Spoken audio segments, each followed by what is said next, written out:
Meus irmãos, será que a fé em Jesus é suficiente para salvar? Hoje essa pergunta pode parecer absurda, mas houve um tempo em que muitos cristãos responderiam dizendo que não. Eles diziam que para a pessoa ser salva, além da fé, era preciso guardar a lei de Moisés e até ser circuncidado. E você sabia que por causa disso houve um momento em que o cristianismo quase deixou de ser uma mensagem para todas as nações?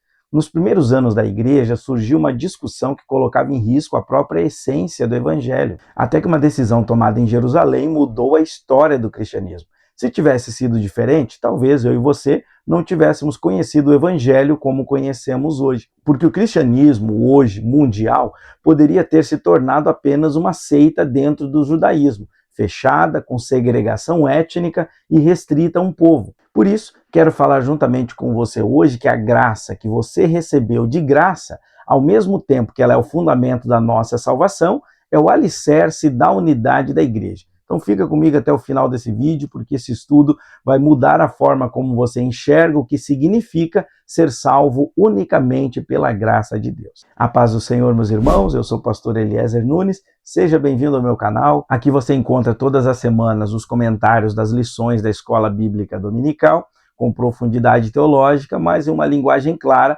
e aplicação para o nosso dia a dia da vida cristã. Se essa é a sua primeira vez aqui, peço que se inscreva no canal, já ative o sininho das notificações, porque toda semana nós temos vídeos novos aqui no canal. Se esse conteúdo está edificando a sua vida, peço que você deixe seu like, clique no botão do hype aqui embaixo para nos ajudar a divulgar esse vídeo para mais pessoas. Deixe aqui o seu comentário e também compartilhe esse vídeo com as pessoas da sua igreja que também estão estudando essa lição ou que também queiram crescer mais em conhecimento da palavra de Deus. Clicando no QR Code aqui embaixo ou no link que eu vou deixar fixado no primeiro comentário, você vai ter acesso gratuito à apresentação de slides que eu vou utilizar nessa aula e também com outros slides complementares para auxiliar na sua aula, você que é professor, ou também nos seus estudos particulares desse assunto da palavra de Deus. Esse vídeo também vai estar disponível em formato de podcast lá no Spotify. Basta apenas você pesquisar por EBD com o pastor Eliezer Nunes. E aí você vai poder acompanhar em áudio nossas aulas durante suas atividades do dia a dia, no trabalho, na sua caminhada, enquanto está dirigindo, e com certeza vai ser bênção para você. Vamos então à nossa lição de hoje, que é a lição de número 3, do terceiro trimestre do ano de 2026, que tem como título A Graça que Alcança Todas as Nações. O texto áureo, nosso texto áureo diz assim: porque pela graça sois salvos por meio da fé, isso não vem de vós, é dom de Deus. Efésios 2:8. A nossa verdade prática é pela graça que somos alcançados, perdoados e reconciliados com Deus. Na lição de hoje, nós temos alguns objetivos para alcançarmos no estudo da nossa lição. Na lição de hoje, nós temos alguns objetivos para alcançarmos em nosso estudo. Primeiro, analisar como a graça sustenta a unidade da igreja em Atos 15, examinar biblicamente a salvação pela graça como oferta universal em Cristo e incentivar a busca constante do trono da graça. Nessa lição, nós vamos fazer uma reflexão madura e bíblica sobre a graça de Deus como um fundamento da salvação para a unidade da igreja. Partindo desde o Concílio de Jerusalém, registrado em Atos, capítulo 15, o nosso estudo vai evidenciar que a fé cristã não se apoia em méritos humanos, mas na ação soberana de Deus em Cristo Jesus. Antes de entendermos o Concílio de Jerusalém, nós precisamos lembrar que a Bíblia, especialmente no Novo Testamento, ela distingue 3 grupos de pessoas. Essa divisão não é apenas étnica, mas também é redentiva. O apóstolo Paulo vai nos escrever assim: portai-vos de modo que não deis escândalo nem aos judeus, nem aos gregos, gentios, nem à igreja de Deus. 1 Coríntios 10:32. Os judeus são a descendência de Abraão, Isaque e Jacó, o povo da antiga aliança, a quem foram confiadas as promessas, as leis e os profetas, conforme Romanos 9:4 e 5. Quem são os gentios? Os gentios são todos os demais povos, todas as nações que estavam sem Cristo, separados da comunidade de Israel, conforme Efésios 2:11 e 12. E já a igreja não corresponde a nenhuma etnia, mas sim a um novo povo formado pela união de judeus e gentios que creram em Cristo. Através da obra de Jesus, Deus derrubou a parede da separação e dos 2 povos fez um só povo, conforme Efésios 2:14 a 16. É importante nós entendermos essas classificações porque na Bíblia nós temos nós temos textos que são direcionados a Israel, aos gentios e à igreja. Esses três povos estão inseridos dentro do plano de redenção de Deus. Por isso que a igreja não substitui Israel como um povo étnico, nem é apenas uma continuação do mundo gentílico.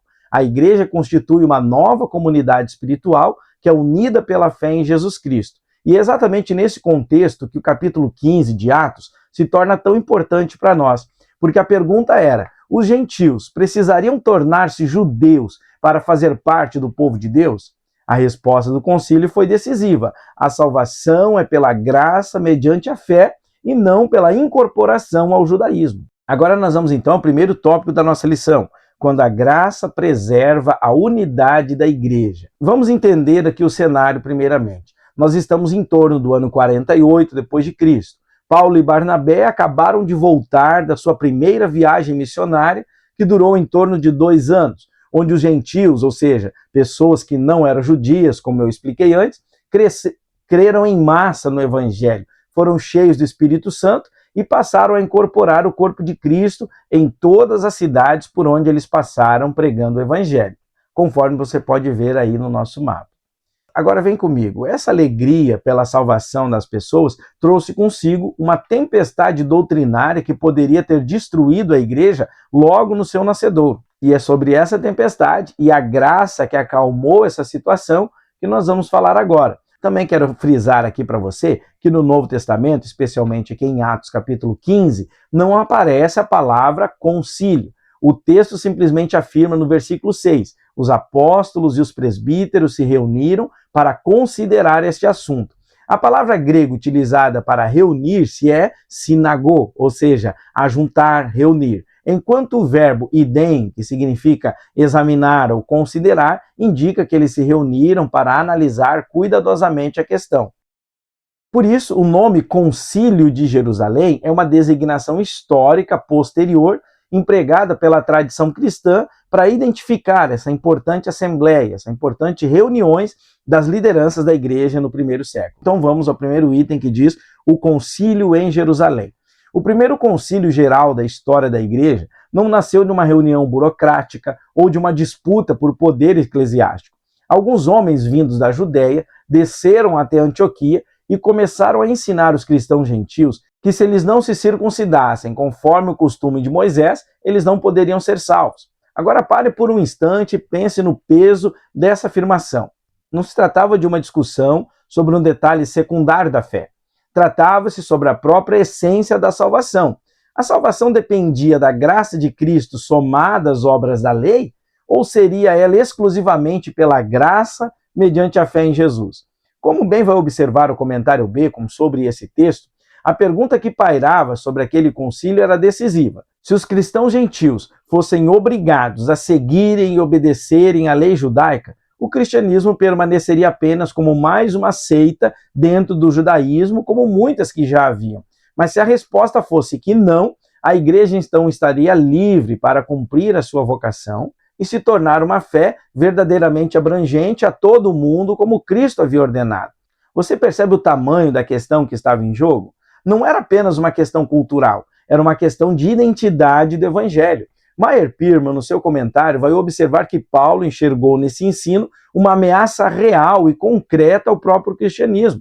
Porque se a salvação dependesse, mesmo que parcialmente, das obras da lei, então a morte expiatória de Cristo na cruz teria sido desprezada como se ela não fosse suficiente. O evangelho perderia o seu poder espiritual, tornando a fé praticamente ineficaz. Pearman ainda vai usar uma imagem belíssima para descrever esse momento. O cristianismo nasceu envolto em faixas berçárias do judaísmo, como um bebê enrolado em panos da sua cultura de origem. Mas essas faixas precisavam ser retiradas para que a criança pudesse crescer. Do contrário, essa proteção se tornaria uma mortalha. E isso nos ensina algo poderoso para os dias de hoje. Toda vez que alguém tenta acrescentar requisitos humanos à obra da cruz, essa pessoa está, na prática, esvaziando o poder do evangelho. Porque a graça de Deus não admite complementos. Ou ela é suficiente, ou ela deixa de ser graça. Diante da gravidade dessa situação, Paulo e Barnabé tiveram, nas palavras do próprio texto bíblico, não pequena discussão e contenda com esses mestres judaizantes que chegaram a Antioquia. A igreja, então, em Antioquia, tomou uma decisão sábia. Determinou que Paulo, Barnabé e alguns irmãos subissem até Jerusalém para tratar a questão diretamente com os apóstolos e presbíteros. E essa atitude merece um destaque, porque eles não resolveram o problema com uma cisão ou com uma divisão precipitada, nem ignoraram a questão, ignorando que ela se resolvesse sozinha. Eles buscaram um caminho de diálogo, submissão à autoridade da liderança apostólica e a busca conjunta pela vontade de Deus. O texto bíblico vai nos mostrar que na viagem até Jerusalém, os delegados então passaram pela Fenícia e por Samaria, contando em detalhes a conversão dos gentios, e essa notícia trazia grande alegria a todos os irmãos. Isso mostra que, apesar daquela controvérsia, havia um coração missionário genuíno pulsando naquela igreja. Ela se alegrava de verdade com a salvação, alcançando os novos povos, mesmo sabendo que aquela realidade estava gerando uma tensão teológica entre os irmãos. Quando eles chegaram em Jerusalém, foram recebidos pela igreja, pelos apóstolos, pelos presbíteros e relataram quão grandes coisas Deus havia feito por meio deles. Mas foi exatamente nesse momento que alguns da seita dos fariseus, que haviam se convertido a Cristo, se levantaram, afirmando ser necessário circuncidar todos aqueles gentios e exigir deles a observância completa da lei de Moisés. É importante nós entendermos o pano de fundo desses homens também, porque o próprio Paulo havia sido, antes da sua conversão, um mestre fariseu zeloso. Então ele compreendia perfeitamente a mentalidade daquelas pessoas que estavam se opondo a ele e a Barnabé na obra missionária. A diferença é que a lealdade de Paulo a Cristo libertou ele daquela estrutura legalista de pensamento, algo que aqueles irmãos que estavam profundamente enraizados no judaísmo não estavam conseguindo fazer. Craig Keener, no comentário exegético de Atos, vai nos lembrar que a circuncisão para o judeu era muito mais do que um rito religioso. Ela era um sinal físico, gravado na própria carne, da aliança com Deus. Algo que era tão central à identidade judaica que, segundo alguns registros pré-cristãos, a negligência dessa prática era vista como motivo da ira divina sobre toda a nação. Agora você entende porque essa exigência não era um detalhe qualquer para aqueles cristãos judeus. Para eles, abrir mão da circuncisão como requisito para o novo convertido parecia ser uma traição à própria história de Israel. E é justamente aqui que a graça de Deus precisa entrar em cena. Ela não anula a história da revelação, mas ela a cumpre e transcende isso, mostrando que aquilo para o qual a lei apontava, um Salvador que resolveria definitivamente o problema do pecado, havia realmente chegado e se cumprido na pessoa de Jesus Cristo. O Concílio de Jerusalém nos ensina uma lição atemporal. A igreja deve enfrentar as suas controvérsias doutrinárias, mas deve fazê-lo com fidelidade às Escrituras, humildade e disposição genuína em buscar a direção do Espírito Santo, e não pela imposição de tradições humanas disfarçadas muitas vezes de espiritualidade. Vamos ao segundo tópico desse item, o relatório de Pedro, versículos 7 a 11. Depois de um longo e acalorado debate, o texto grego sugere literalmente uma grande contenda, ou seja, um embate intenso de argumentos. Pedro se levanta para falar. Ele começa recordando algo que havia acontecido há muito tempo, uma referência direta à experiência que o próprio Pedro teve na casa de Cornélio, que está relatada lá em Atos capítulo 10. Deus mesmo havia escolhido Pedro para ser o instrumento pelo qual o evangelho chegaria formalmente aos gentios, através de uma visão sobrenatural que quebrou os conceitos seculares da mente dele. O argumento de Pedro é devastador para a posição legalista dos judaizantes. Se Deus, que conhece os corações, testemunhou a favor dos gentios, dando a eles o Espírito Santo, exatamente como havia feito aos judeus no dia de Pentecostes, ele não fez distinção alguma entre uns e outros, purificando o coração dos gentios pela fé. Quem seriam os homens, então, para exigir mais do que o próprio Deus já havia validado?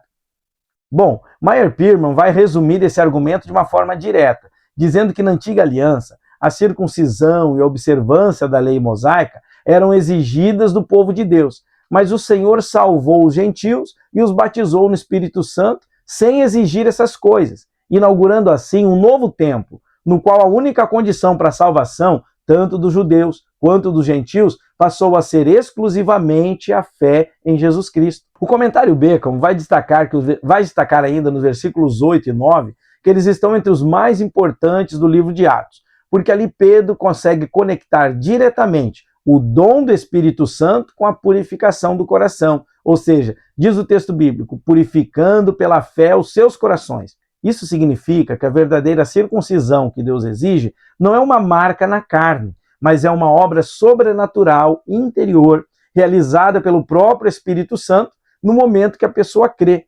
Enquanto a circuncisão física era um ato exterior, a purificação operada pelo Espírito é um ato interior, uma transformação genuína e definitiva do coração humano. Meus irmãos, isso muda completamente a forma como nós entendemos a salvação, porque ela nunca foi e nunca será uma questão de conformidade externa com rituais religiosos. Ela é, desde o princípio, uma obra do Espírito Santo no coração de quem crê. E esta obra vai gerar mudanças exteriores, mas é uma mudança que começa de dentro para fora. Pedro, então, enfatiza algo carregado de emoção.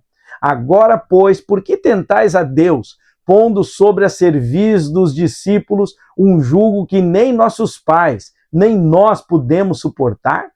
O termo jugo da lei que ele usa aqui é uma expressão bem conhecida dos rabinos judeus, que era usada frequentemente no sentido de uma obrigação ou de um fardo. Repare que Jesus já havia corrigido os fariseus ainda anos antes no seu ministério, dizendo: vocês colocam um jugo tão pesado sobre as pessoas e nem com o dedo vocês conseguem se esforçar para movê-lo. E aqui reside algo profundamente honesto no discurso de Pedro. Ele mesmo está reconhecendo abertamente que nem os próprios judeus, ao longo de gerações, conseguiram carregar plenamente o peso da lei mosaica. Não fazia sentido, portanto, impor aos gentios recém-convertidos um fardo que a própria história de Israel provou ser insustentável. Meyer Pearman comenta algo valioso sobre esse contraste, porque a lei diz, faça isso e você vai viver. O evangelho diz, receba a vida e então faça isso. Consegue perceber a diferença? A lei diz, pague isso. O evangelho diz, já está pago. Essa diferença não é apenas semântica, ela vai representar dois sistemas espirituais completamente diferentes. Um está baseado no mérito humano, sempre insuficiente, que é a lei. O outro está baseado na obra consumada de Cristo, que é plenamente suficiente. Pedro conclui seu discurso com uma frase que se tornaria o coração teológico dessa lição. Cremos que seremos salvos pela graça do Senhor Jesus Cristo, como eles também. Note bem a ordem das palavras, não é? Eles serão salvos como nós, mas nós seremos salvos como eles.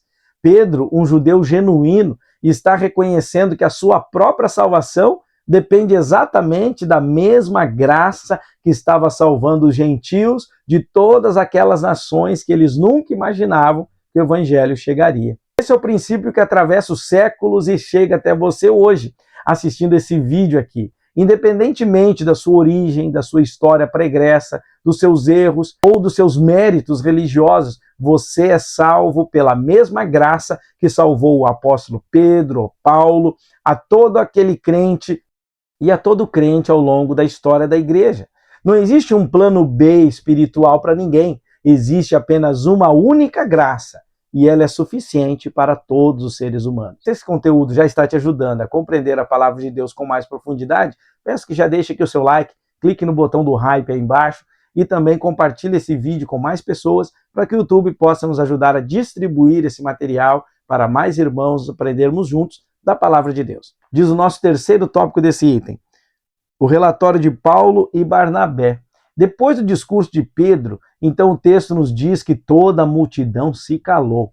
Era um silêncio de reverência, um momento de reflexão coletiva diante de um argumento espiritualmente irrefutável. E é nesse ambiente de silêncio contemplativo que Paulo e Barnabé tomaram a palavra. O verbo grego aqui sugere literalmente que eles revelaram ou exporam detalhadamente quão grandes obras e sinais Deus havia realizado no meio deles entre os gentios. O comentário Beckham observa algo importante sobre esse momento. É exatamente por esse tipo de manifestação sobrenatural que a igreja primitiva vinha orando desde Atos 4:30, quando os discípulos pediram a Deus que estendesse a sua mão para realizar curas, sinais e prodígios em nome de Jesus. Agora, diante daquela assembleia em Jerusalém, Paulo e Barnabé estavam ali como uma prova viva de que Deus havia respondido àquela oração de uma forma abundante, sem qualquer exigência de circuncisão ou de observância da lei de Moisés. Meyer Pearman vai sintetizar o argumento por trás desse relato de uma forma cristalina. Deus salvou os gentios, operando milagres no meio deles, sem exigir a observância da lei de Moisés. Deus aceitou e testificou esse fato aos corações deles através de sinais visíveis e inegáveis. O que mais poderia então ser necessário? A lógica dos próprios fatos comprovava que não era necessário aos gentios se tornarem judeus para serem salvos. É interessante observar que o texto bíblico menciona Barnabé e Saulo nessa ordem, e não Paulo e Barnabé, como normalmente a gente está acostumado a ler no texto bíblico, né? O comentário Beckham sugere que isso pode identificar que Barnabé estava gozando, naquele momento específico, de um maior reconhecimento na igreja de Jerusalém que o próprio Paulo. Isso talvez por ter sido Barnabé quem, alguns anos antes, havia se responsabilizado por apresentar Paulo diretamente aos apóstolos que ainda estavam desconfiados da sua conversão. Leia lá em Atos 9, do 26 ao 27. Barnabé, cujo nome significa filho da consolação, continuava sendo literalmente uma ponte de confiança entre vários grupos diferentes dentro da igreja primitiva. O relato de Paulo e Barnabé cumpre uma função teológica muito específica dentro daquela argumentação do concílio, porque enquanto Pedro apresentou um testemunho pessoal da sua experiência com Cornélio, Paulo e Barnabé trouxeram a comprovação missionária em larga escala do que estava acontecendo. Os sinais realizados em Chipre, como a cegueira temporária do mágico Elimas, que comentamos até na semana passada, a cura daquele coxo em Listra, o livramento miraculoso de Paulo após ter sido apedrejado, tudo isso demonstrava de uma forma pública e verificável que a mão de Deus que agia entre os judeus estava agindo agora de uma maneira igual em poder entre os gentios também. Esse ponto tem uma aplicação direta para a nossa vida, porque muitas vezes nós tentamos validar a autenticidade da fé de alguém por meio de artifícios ou critérios superficiais. Aparência, tradição religiosa, forma de se vestir, sotaques e cultura. Mas o critério bíblico legítimo sempre foi outro. Os frutos genuínos do Espírito operando na vida de uma pessoa, que são os frutos genuínos do Espírito operando em uma vida transformada pela graça. Diante de argumentos tão sólidos, vindo tanto da experiência pessoal de Pedro, quanto do testemunho missionário de Paulo e Barnabé, não havia mais espaço para qualquer contra-argumentação legítima. A verdade bíblica, sustentada pela experiência espiritual real, tem poder de silenciar objeções superficiais. Isso não significa que a igreja deve evitar o debate doutrinário sério. Muito pelo contrário, esse próprio concílio é a prova de que a igreja primitiva não tinha medo de discutir profundamente questões teológicas complexas. Mas significa que quando a verdade de Deus é apresentada com clareza bíblica e confirmada pela evidência espiritual, ela tem o poder de trazer unidade, mesmo em meio a divergências inicialmente que parecem ser acaloradas. Esse é o caminho que a igreja do nosso tempo precisa redescobrir. Enfrentar controvérsias com coragem, argumentar com base nas escrituras e na experiência genuína do Espírito, e permitir que a verdade, e não a pressão de grupos ou tradições humanas, tenha a palavra final. No quarto item desse tópico, nós temos o discurso de Tiago. Depois que Barnabé e Paulo terminaram de falar, levantou-se Tiago, não aquele apóstolo, irmão de João, porque ele havia sido martirizado anteriormente em Atos 12:2, mas Tiago, irmão do Senhor Jesus, segundo a carne, que se tornara um líder respeitado da igreja de Jerusalém e naquele momento estava atuando como uma espécie de moderador do concílio. A escolha de Tiago para presidir essa reunião não foi por acaso. Ele era conhecido por sua fidelidade rigorosa aos costumes judaicos, sendo respeitado inclusive por judeus que ainda não haviam se convertido a Cristo. Isso dava a esse parecer uma autoridade especial diante daqueles que estavam defendendo a observância da lei. Afinal, se até Tiago, com toda a sua reputação e piedade judaica, concordasse com a opinião concordasse com a posição de Paulo, os argumentos judaizantes perderiam grande parte da sua força. E é exatamente isso que aconteceu. Tiago começou retomando o testemunho de Pedro, chamando-o pelo seu nome hebraico, Simeão, uma forma de reforçar a conexão desse testemunho com a tradição judaica mais antiga. Ele reconheceu que Deus visitou os gentios para tomar dentre eles um povo para o seu nome. E essa frase merece uma atenção teológica cuidadosa. É a primeira vez na história da revelação bíblica que um povo gentil está sendo chamado oficialmente de um povo para o nome de Deus. Uma expressão, então, reservada exclusivamente a Israel. Mas Tiago não fundamenta essa conclusão apenas na experiência retratada por Pedro, Paulo e Barnabé. Ele vai direto às Escrituras, citando a profecia de Amós, do capítulo 9, versículos 11 e 12, para demonstrar que a inclusão dos gentios não era uma novidade surpreendente, mas era o cumprimento de algo que Deus já havia revelado séculos antes através dos profetas do Antigo Testamento. Christopher White, na sua obra sobre a missão do povo de Deus, vai chamar a atenção para um detalhe fascinante nesse momento. O problema gerado pela conversão maciça de gentios não foi resolvido por meio de uma simples referência à grande comissão dada por Jesus. Seria mais fácil imaginar alguém se levantando e dizer apenas assim: Jesus nos mandou fazer isso, então continuem fazendo. Mas Tiago faz algo teologicamente mais profundo.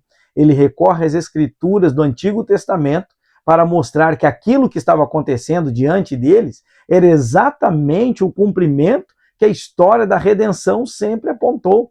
Tiago afirma que o profeta Amós já havia previsto que o tabernáculo de Davi seria restaurado e que entre as nações gentílicas seriam reunidas para invocar o nome do Senhor. E era precisamente isso que estava se cumprindo ali diante dos olhos deles. George Peters, na sua Teologia Bíblica de Missões, ele vai reforçar essa ideia ao dizer que Tiago abriu a porta da igreja para os gentios cristãos sem impor condições ou restrições, baseando-se justamente nas citações proféticas do Antigo Testamento que ele apresentou no concílio.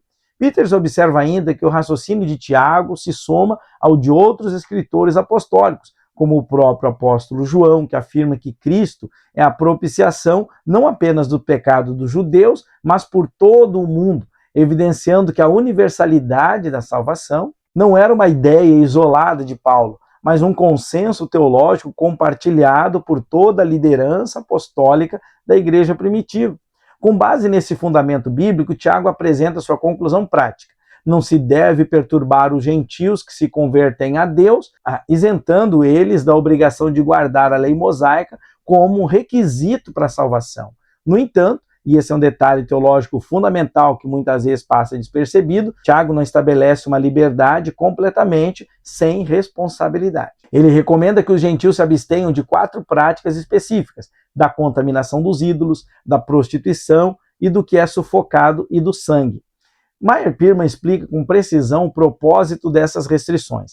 Elas não representavam um retorno disfarçado à lei como um meio de salvação, mas é uma regulamentação pastoral da liberdade cristã orientada por 2 princípios das Escrituras: a santidade, evitando pecados fortemente associados ao culto pagão, e a caridade, preservando a comunhão fraternal entre os cristãos judeus e os gentios, que ainda iriam conviver fraternalmente, diariamente, uns com os outros. Veja que aplicação nós temos aqui. A graça que liberta os gentios da lei mosaica por meio da salvação não é uma graça permissiva ao pecado.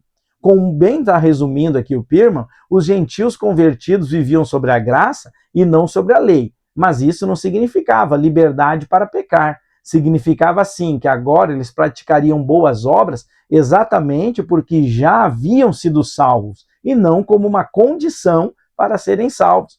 Eles estavam livres da aliança mosaica, mas permaneceriam sob aquilo que Pearman chama de o jugo gracioso de Cristo.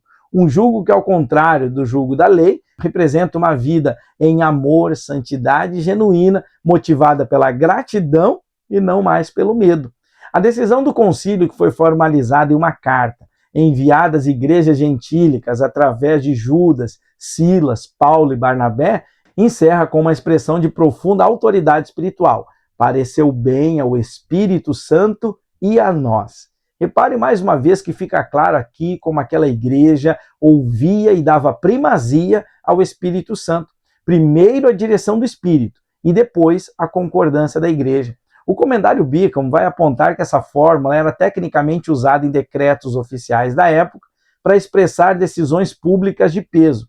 Mas no caso do Concílio de Jerusalém, ela carrega um significado ainda mais profundo, porque ela reconhece que a decisão humana estava em perfeita sintonia e submissão à orientação direta do Espírito Santo. E isso continua sendo importantíssimo para a nossa igreja. Que o Espírito Santo continue sendo ouvido e tendo primazia nas nossas reuniões. O segundo tópico da lição vai dizer um presente de salvação para todos. Se no primeiro tópico nós vimos como essa graça preservou a unidade da igreja diante daquilo que estava se tornando uma crise doutrinária, agora nós vamos aprofundar mais o conceito dessa graça. O que exatamente estamos dizendo quando nós falamos que somos salvos pela graça? Por isso que o primeiro tópico vai dizer agora o que é a graça de Deus. A palavra grega para graças é charis, que significa na sua raiz um favor, bondade ou dom imerecido.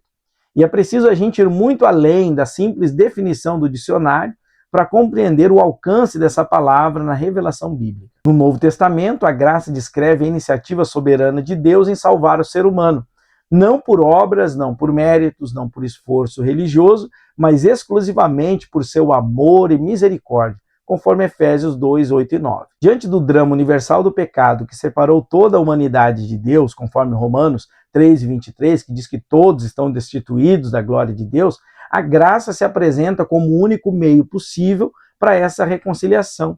E é aqui que está um ponto que precisa ficar claro na sua mente. A lei revela o pecado, mas não tem poder para salvar dele. Somente a graça concede vida, pois como o próprio apóstolo Paulo escreve, onde abundou o pecado, superabundou a graça de Deus. Romanos 5 e 20. George Peters vai dizer na sua obra sobre teologia de missões uma observação teológica que merece toda a nossa atenção. A maravilhosa graça de Deus não é meramente uma graça gratuita, vazia e sem conteúdo moral. Ela é, como o próprio Cristo, uma graça divina e moral. Isso significa que a graça de Deus participa da própria santidade do amor de Deus, já que Deus é amor e luz. A graça não é uma espécie de cheque em branco espiritual desconectado do caráter de Deus. Ela é moral na sua natureza e em seu apelo ao ser humano. A graça não se impõe de uma forma arbitrária, nem existe sem propósito ou uma essência moral. Isso derruba uma distorção muito comum que ronda alguns ambientes cristãos, a hipergraça. A ideia de que a graça significa uma espécie de tolerância divina para o pecado, um Deus que deixa passar. Não é isso. A graça de Deus nos salva do pecado exatamente para nos conduzir a uma vida de santidade. Ela não coexiste ou concorda com a permissividade moral, mas ela confronta e transforma. A graça de Deus, recebida pela fé, ilumina a mente do ser humano, redireciona sua vontade e revitaliza sua natureza, revelando o próprio caráter de Deus, concedendo àquela pessoa um propósito moral, que é o propósito de Deus. Em outras palavras, quando você recebe a graça, meu irmão, você não recebe apenas perdão de forma abstrata, você recebe uma mente nova, uma vontade redirecionada e um propósito de vida inteiramente novo, que é ser conformado à imagem de Cristo, conforme Romanos 8 e 29. Há um segundo elemento fundamental que a gente não pode deixar separar da graça, que é a fé. A Bíblia, essencialmente, é um livro de fé. E a fé é a resposta humana à graça de Deus.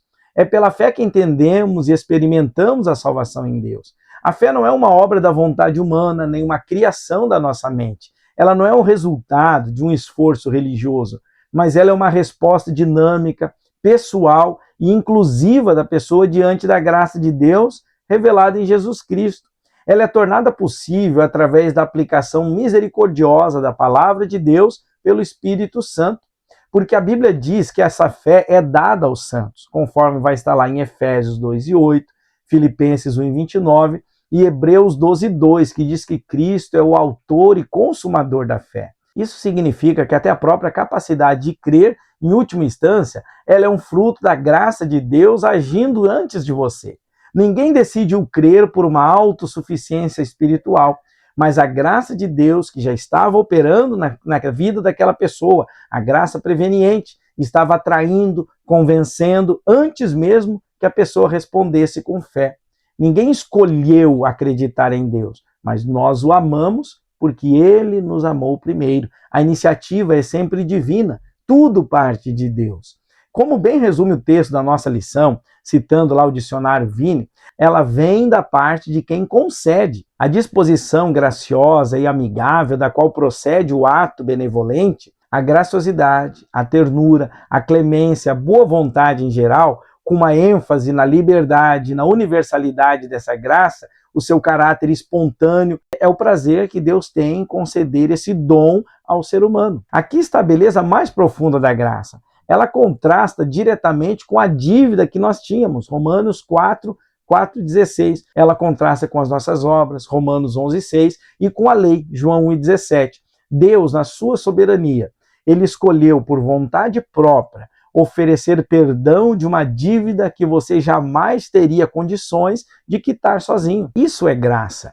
Ele suspendeu em juízo a condenação que eu e você merecíamos segundo a lei, por causa dos muitos delitos que cometemos. E olha que interessante isso aqui. A graça não é apenas um favor imerecido à distância, ela é, sobretudo, a manifestação espontânea do amor de Deus quando você ainda era um pecador. Romanos 5:8. Você estava morto nos seus pecados, sem nenhuma condição de se reerguer, mas Deus, por pura iniciativa própria, te ofereceu uma nova chance de ter vida. Diz em Efésios 2:1, ele nos deu vida quando estávamos mortos nos nossos delitos e pecados. Essa é a graça de Deus. Não é uma recompensa por bom comportamento religioso, mas ela é um dom recebido a alguém que por si mesmo jamais teria condições de merecê-lo sequer. Agora eu te pergunto, será que ainda hoje muitos não têm tratado a graça como algo banal, do qual você pode abusar sem consequência? A graça que salva é a mesma que ensina, corrige e fortalece, e quem foi alcançado por ela não permanece sendo a mesma pessoa. Segundo tópico diz, Jesus Cristo como a manifestação da graça. Ora, se a graça é na sua essência uma iniciativa soberana de Deus para salvar o ser humano, então nós precisamos nos perguntar, aonde essa graça se tornou visível, tangível e palpável na história? A resposta bíblica é uma só, é em Jesus Cristo. A graça alcança sua plena expressão na pessoa e na obra do Filho de Deus. Por amor, ele se fez pobre para nos enriquecer espiritualmente. 2 Coríntios 8:9. Em Cristo, a graça não apenas perdoa, mas ela justifica, transforma, ela conduz o crente a uma vida santa e piedosa. Veja Romanos 3:24, Tito 2:11 e 12. A morte substitutiva de Jesus no Calvário e a sua ressurreição garantem a nossa redenção, perdão e nova vida a todos aqueles que creem. Esse é um evento que George Peters costuma chamar de o evento da encarnação, cruz, ressurreição. A forma como ele descreve esse conjunto é de tirar o fôlego, porque, segundo ele, esse é o momento decisivo no plano da salvação de Deus, é o núcleo da revelação bíblica, é o ponto em que o Antigo Testamento e o Novo se encontram e se dividem ao mesmo tempo. Esse evento, como descreve Peters, é a promessa substituída pela realização. É a sombra que abre caminho é a sombra abrindo caminho para a realidade, onde o pecado é julgado, o perdão é oferecido, a ira é aplacada, a graça é entronizada, a morte é derrotada e a vida e a imortalidade vêm à luz. Agora sinta o peso dessas palavras dele. A graça é entronizada. Não se trata de um conceito abstrato flutuando no universo espiritual. A graça tem um trono, e esse trono está erguido no Calvário, coroado pela ressurreição de Cristo. Esse evento é a fonte da salvação de Deus. É a única esperança para a humanidade. É o ponto máximo do amor de Cristo por nós. Ali, na cruz, a santidade, a justiça e o amor se unem em perfeita harmonia para a glória de Deus e o bem-estar do ser humano, efetivando ali no Calvário a salvação e tornando reais para nós a propiciação dos pecados, a reconciliação, a redenção, a nossa restauração e a futura glorificação eterna. Que maravilha! A graça tem um endereço histórico e teológico bem definido, a cruz passando pelo túmulo vazio. Foi ali que Deus, de uma maneira milagrosa, libertadora entrou definitivamente na nossa história humana. Christopher White nos ajuda a compreender como o apóstolo Paulo articula essa mesma verdade na sua carta a Tito. Paulo exorta os crentes a viverem de uma forma que responda à graça salvadora de Deus. Olha o que ele diz em Tito 2, do 11 ao 14. A graça de Deus se manifestou, trazendo salvação a todos os homens e ensinando-nos para que, renunciando à impiedade e às paixões humanas, vivamos neste mundo de uma maneira sóbria, justa e piedosa, aguardando a bendita esperança e o aparecimento da glória do nosso grande Deus e Salvador, Cristo Jesus. Note bem a palavra usada por Paulo. A graça se manifestou. Ela não permaneceu escondida, teórica, distante, mas ela se tornou visível, encarnada, palpável. Ela se deu a conhecer. Jesus Cristo. Vem comigo agora. Essa graça manifestada tem um propósito ético muito claro. Ela não apenas nos salva de uma condenação futura, mas ela nos ensina no presente a viver de uma forma sóbria, justa e piedosa. A graça que justifica é a mesma graça que santifica. Não existem duas graças diferentes, uma para o momento da conversão e outra para o restante da vida cristã. Não. Nós temos aqui uma aplicação muito interessante. Quem diz que recebeu a graça de Deus, mas permanece com a sua vida exatamente da mesma maneira, nenhuma transformação de caráter, nenhum compromisso com santidade, é preciso examinar se essa pessoa realmente compreendeu o que a graça representa. Porque a graça genuína sempre produz fruto. Ela não é uma licença para o pecado, ela é o poder que nos capacita para vencê-lo. Há algo emocionante no alcance social dessa graça manifestada em Cristo. A igreja primitiva levava tão a sério o chamado de Jesus para serem luz do mundo, que ela se dedicava a atos de piedade, cuidando dos pobres, alimentando os necessitados, sustentando órfãos e viúvas dentro e fora da comunidade cristã. Isso prova que a graça manifestada em Cristo não fica confinada a uma experiência interior e individual, mas ela transborda na nossa vida em um amor prático, visível e concreto para o mundo ao redor. Assim, quando você contempla a cruz de Cristo, você não está apenas olhando para um evento histórico distante, você está olhando para o lugar exato, onde a graça de Deus se tornou carne, sangue e ressurreição. É o ponto em que o amor de Deus por você se concretizou muito mais do que uma ideia e se tornou um sacrifício real, pago por um Salvador real, para que o seu perdão dos pecados fosse real. Terceiro ponto desse item, a graça é para todos os povos, sem exceção. Nós chegamos agora a um ponto que amarra todo o raciocínio dessa lição e que se conecta diretamente com o Concílio de Jerusalém, que nós estudamos lá no primeiro tópico. O concílio confirmou que a salvação não exige observância da lei mosaica, sendo oferecido igualmente a judeus e gentios pela graça, mediante a fé, lá em Atos 15, 11. Em Cristo não existem barreiras étnicas, culturais ou religiosas. Todo aquele que invocar o nome do Senhor, diz a Bíblia, será salvo. George Peters trata esse tema com uma profundidade teológica impressionante, distinguindo dois conceitos importantes, a universalidade ideal e a universalidade prática do Evangelho de Paulo. A universalidade ideal se refere à provisão da salvação de Deus para toda a humanidade. E a universalidade prática se refere ao propósito de Deus para que esse Evangelho seja proclamado universalmente a todas as nações. O apóstolo Paulo é um exemplo concreto dessas duas realidades. Ele não apenas ensinou que a salvação está disponível a todos, mas ele dedicou a sua vida inteira a levar essa mensagem a cada canto do mundo conhecido da sua época. E aqui nós temos uma afirmação teológica que merece destaque para o nosso contexto. A chamada teoria da redenção limitada, segundo a qual Cristo teria morrido apenas por um grupo previamente escolhido de pessoas, Peters vai afirmar com relação a isso que essa teoria está longe do caráter das Escrituras e em claro conflito com diversas declarações bíblicas diretas. Peters argumenta que essas ideias parecem importações filosóficas estranhas à Bíblia e não uma exegese legítima do ensino de Paulo. Com uma base bíblica sólida, nós podemos citar então a declaração de Paulo em Romanos.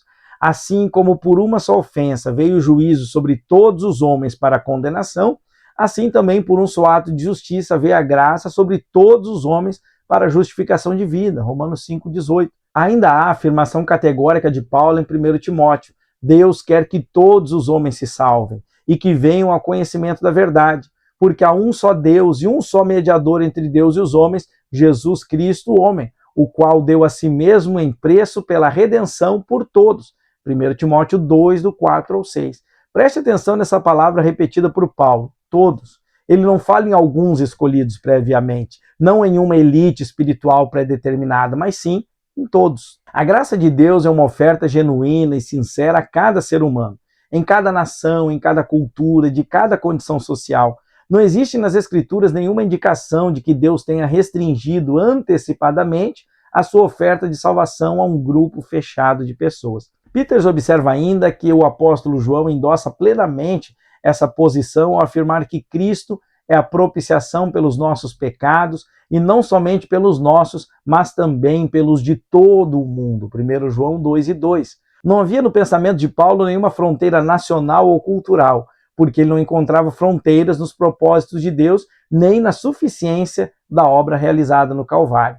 A compreensão doutrinária, como afirma o texto da nossa lição, requer uma renúncia, sem hesitarmos, de qualquer forma de preconceito étnico-religioso.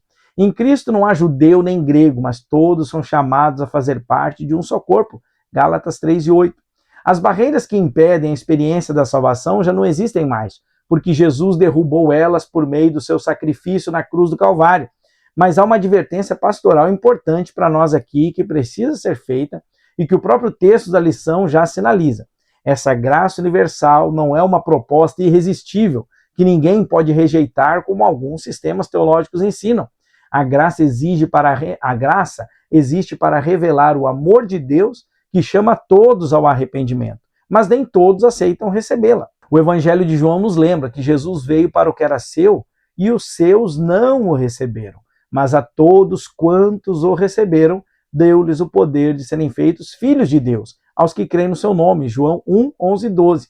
Isso significa que a universalidade da graça não elimina a responsabilidade humana diante dela.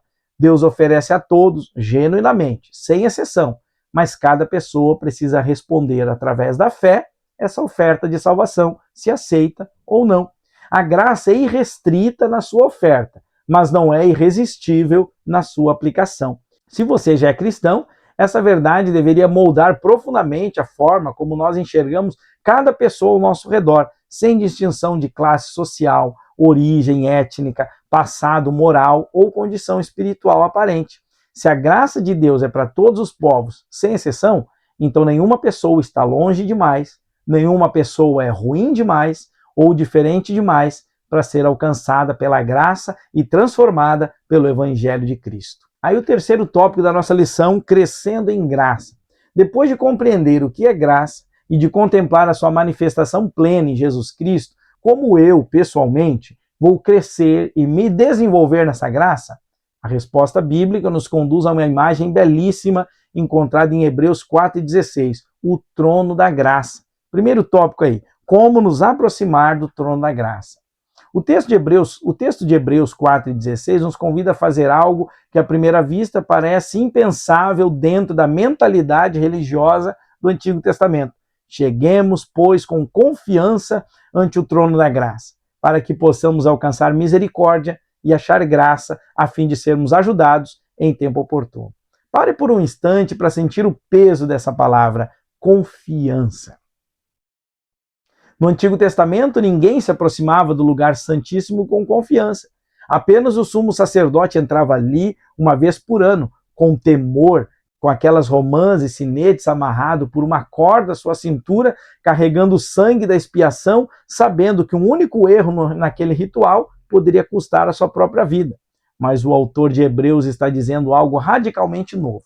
Agora em Cristo, você pode se aproximar do próprio trono de Deus com ousadia. Crescer em graça e no conhecimento de Cristo pressupõe amadurecimento espiritual contínuo, conforme 2 Pedro 3,18.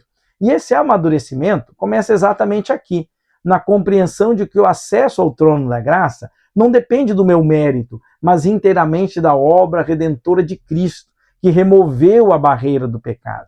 Quando olhamos para o evento da encarnação, cruz, ressurreição, como já citei, ali a ira é aplacada, a graça é entronizada. Essa expressão é riquíssima para o nosso tópico aqui também, porque a graça tem literalmente um trono. E é diante desse trono, e não diante de um Deus distante, inacessível, que nós somos convidados a nos apresentar.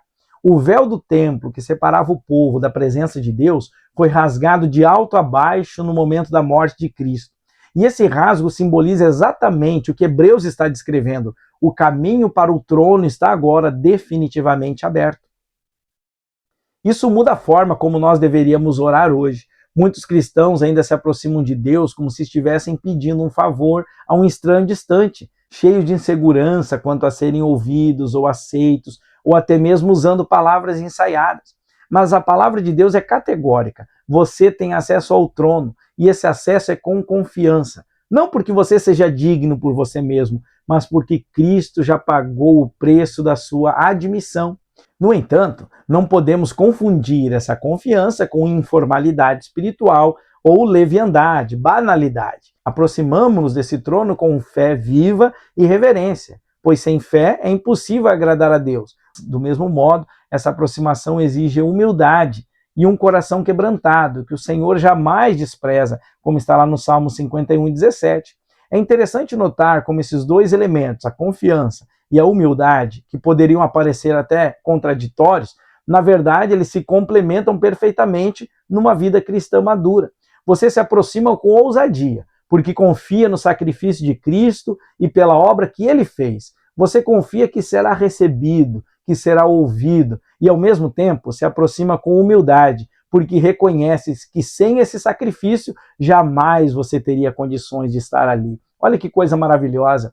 Por isso, se você tem sentido dificuldade de orar, ou se sente que Deus está distante em suas orações, ou talvez que as suas orações não têm valor, talvez o problema não está na disposição de Deus em te receber, porque isso já foi garantido pela palavra, mas está na sua compreensão de que o caminho já foi aberto pela obra do nosso Senhor Jesus Cristo. Segundo tópico, quando devemos chegar ao trono da graça?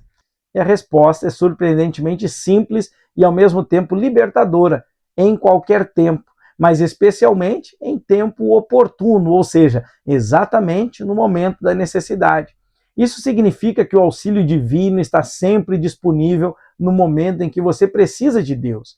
Deus não opera com base em horário comercial espiritual, nem exige agendamento prévio para atender alguém que o busca. As Escrituras afirmam que Deus é socorro bem presente na angústia, como está no Salmo 146. E essa promessa carrega uma verdade essencial: ele jamais se atrasa. Há um episódio na vida do apóstolo Paulo que ilustra muito bem essa verdade. Nos lembra o episódio do espinho na carne relatado em 2 Coríntios 12. Paulo suplicou intensamente ao Senhor que removesse aquele espinho, aquela dificuldade que o afligia e o envergonhava constantemente. E qual foi a resposta que ele recebeu do trono da graça? Não a remoção do problema, mas a garantia de que a graça de Deus era o bastante para ele.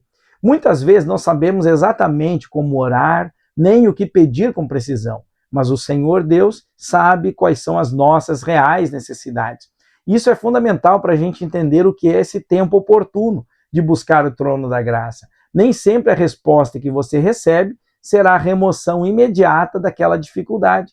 Às vezes a graça concedida não é a solução do problema, mas é uma força sobrenatural para suportar por mais tempo e atravessá-lo.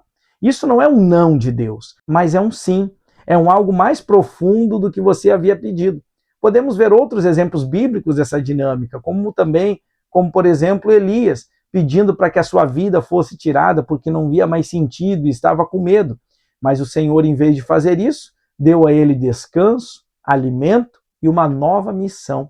Em cada caso que a Bíblia relata, o Senhor respondeu, mas ele responde segundo a sua sabedoria, segundo o seu propósito e muitas vezes não de acordo com o nosso pedido original. Você pode não saber fazer a oração perfeita, nem saber exatamente as palavras certas para se aproximar de Deus no momento da sua angústia. Terceiro tópico, o que recebemos quando nos aproximamos do trono da graça? Por fim, chegamos a uma pergunta que revela a generosidade extraordinária de Deus. O que exatamente recebemos quando nos aproximamos espiritualmente desse trono em momentos de necessidade? O texto de Hebreus responde com duas palavras carregadas de significado, para que possamos alcançar misericórdia e achar graça a fim de sermos ajudados em tempo oportuno. Repare nessas duas realidades, misericórdia e graça. Embora relacionadas, elas não são sinônimas. A misericórdia é a compaixão de Deus que nos poupa de recebermos o que merecemos, ou seja, o julgamento pelos nossos pecados. Mas a graça é o favor imerecido de Deus, que nos concede o que não merecemos: força, capacitação, socorro. Ao nos aproximarmos do trono, recebemos as duas. Somos poupados do que merecíamos receber e, ao mesmo tempo, somos agraciados com algo que jamais poderíamos merecer. Você pode glorificar a Deus por isso? Toda a vida cristã, desde o instante da salvação até o crescimento em Cristo, depende da graça de Deus, como nós vimos lá em Tito 2:11. Isso significa que crescer na graça não é um evento pontual que acontece uma vez na nossa conversão, mas é um processo diário, é uma dependência renovada daquilo que só Deus pode oferecer. É importante destacar que Deus não comunica a sua graça de uma forma aleatória, imprevisível, mas ele estabeleceu meios espirituais para que essa graça flua até as nossas vidas, como a palavra de Deus, que nos torna sábios para a salvação, a pregação do evangelho, que é o poder de Deus para salvar, a oração, que é o meio pelo qual nos aproximamos do trono da graça, o jejum, que nos ensina a dependência espiritual e mortifica a nossa carne, a adoração, que faz a palavra de Cristo habitar ricamente em nós, e a plenitude do Espírito, conforme Efésios 5:18.